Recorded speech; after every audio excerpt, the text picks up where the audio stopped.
la opinión de Renata Turrent. Mi querida admirada doctora Renata Turrent, te saludo con muchísimo gusto y nos platicas del tema INE, las sanciones a las llamadas corcholatas de Morena, otros representantes y lo que se ha dicho en torno al TEMEC, y te escuchamos con muchísimo gusto. Hola, querido Jesús, y a toda la audiencia.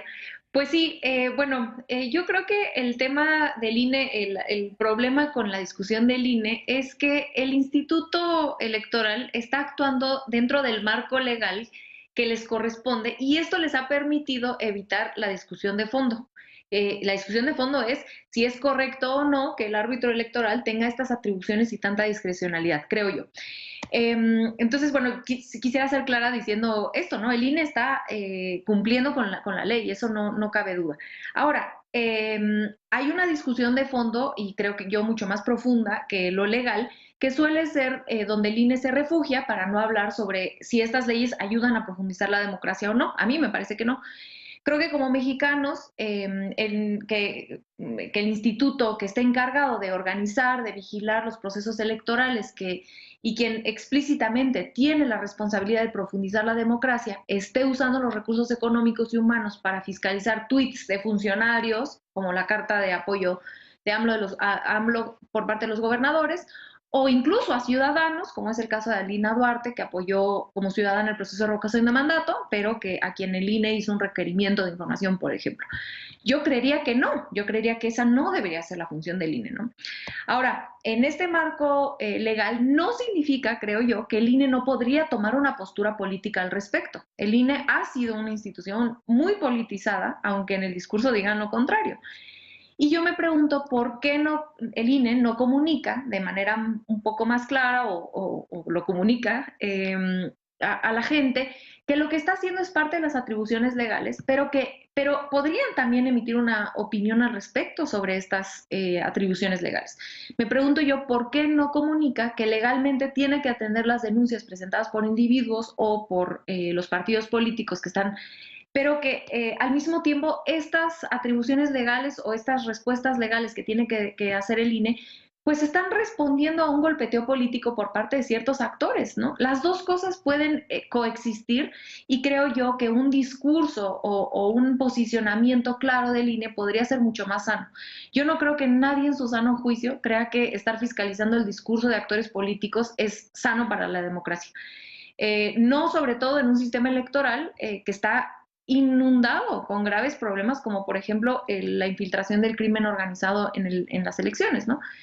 Y bueno, todo esto para decir que creo yo que es un buen momento para volver a hablar de la reforma electoral, a la que se le hizo un vacío tremendo, que incluye ideas para resolver algunos de estos problemas, algunos otros no, y justamente usar estas fallas en el sistema electoral para proponer, para discutir, para incluir en el debate público y posiblemente en la iniciativa cómo resolver aquellos problemas que la reforma electoral no toca.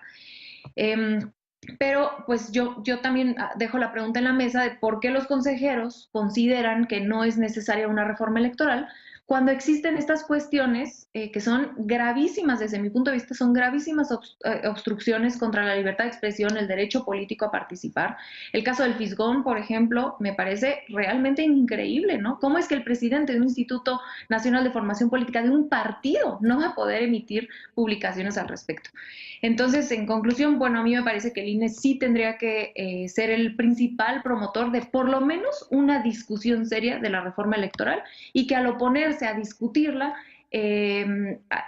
además muchas veces con mentiras por parte de consejeros como Ciro Murayama, pues implícitamente están diciendo que están a favor de estas prácticas que a mí sinceramente me parece que obstruyen la libertad política de muchos actores de nuestra vida pública. ¿Y cuál es tu sentir, tu lectura, Renata, relacionada al TEMEC, a todo lo que he estado discutiendo, hablando en torno a este tema? Bueno, es muy interesante, creo yo, la narrativa que se ha hecho alrededor. En primer lugar, a mí me gustaría decir que los argumentos que hace Estados Unidos no me sorprenden, pero son bastante hipócritas, ¿no? El primero de ellos diciendo que que es por las energías limpias, que México, que la política energética de México obstruye las energías limpias de Estados Unidos. Bueno, eso es falso en primer lugar porque la CFE es la productora más grande de energías limpias en nuestro país, con el 55% de la energía, ¿no? Que ellos abastecen el 55%. Y Estados Unidos, por el contrario, es quien emite, uno de los dos países que emiten más gases con efecto invernadero y produce 76 veces más dióxido de carbono que México, ¿no? Entonces, bueno, hablar de energías limpias y de la promoción de esta y del medio ambiente cuando eres el país, uno de los dos países que más contaminan, pues me cuesta un poco de trabajo creerlo, ¿no? Ahora, ellos están en todo su derecho de defender a sus empresas, ¿no? Y su estrategia, su postura económica es muy clara y es válida, ¿no? Creo que en ese sentido es válido, simplemente creo que es importante decir de dónde vienen los argumentos de Estados Unidos para hacer uso de esta herramienta del TEMEC de este mecanismo para resolver algunos posibles conflictos.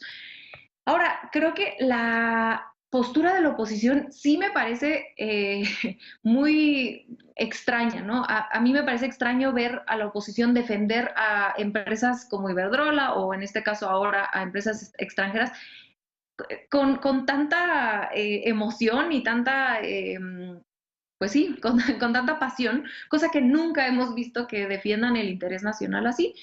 Me parece también extraño, por decirlo menos, quizá me atrevo a decir un poco más deshonesta, la manera en la que se reproduce o de la que se está hablando de este tema como si fuera algo extraordinario, cuando este mecanismo se ha usado de Canadá a México, de Canadá y México hacia Estados Unidos, vaya, se está descontextualizando el uso de este mecanismo para resolver algunos temas técnicos del Tratado de Libre Comercio para parecer que es un conflicto irreparable entre Biden y AMLO.